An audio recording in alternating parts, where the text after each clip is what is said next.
It's a part of the body people are hush-hush about, don't even think about, let alone know about, until it doesn't work properly. I just felt like carrying 5 rocks in the bottom of my crotch, and it was super uncomfortable. Something as simple as sitting can be quite painful. I'm talking about the pelvic floor. And yeah, it can be considered a little taboo, but let's talk about it. First, what is the pelvic floor? And what happens when things feel a little off down there? It's a group of muscles, blood vessels, and connective tissue that fills the hole at the bottom of the pelvis.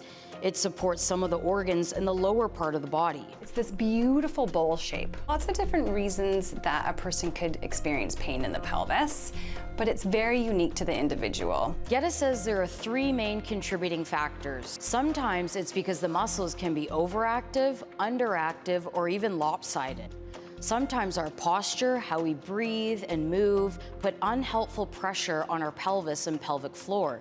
And lastly, stress, anxiety, and trauma can all contribute to pain. For Anna, the pain started when she had 2 children. I honestly did not think about my pelvic floor at all. But things changed when she was moving around Christmas. A lot of lifting boxes, and I had symptoms. It reminded me of like right before giving birth, and that really panicked me. She later found out she had a mild prolapse. Typically, that's when organs held up by the pelvic floor drop. Now, she's in physiotherapy building her pelvic floor strength. I wasn't aware at all that a regular vaginal birth could lead to damage. A lot of people don't know much about that area. They don't know what to expect. But it's not always about strengthening the pelvic floor. I would say the #1 misconception that we hear time and time again about pelvic floor issues is that it is all about having a weak pelvic floor.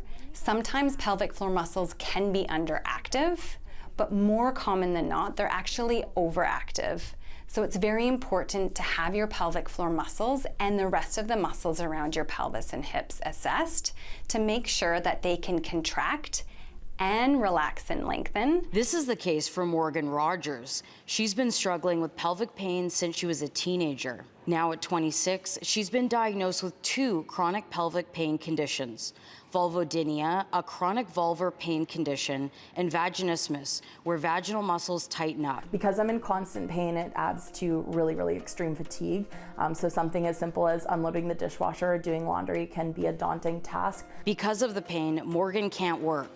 It's incredibly frustrating. Working through the pain is a process. She's trying to heal through physio and seeing specialists. So talking about options for care and advocating for yourself can also help you have a really beautiful and strong life, even with these conditions that can be super dark and isolating.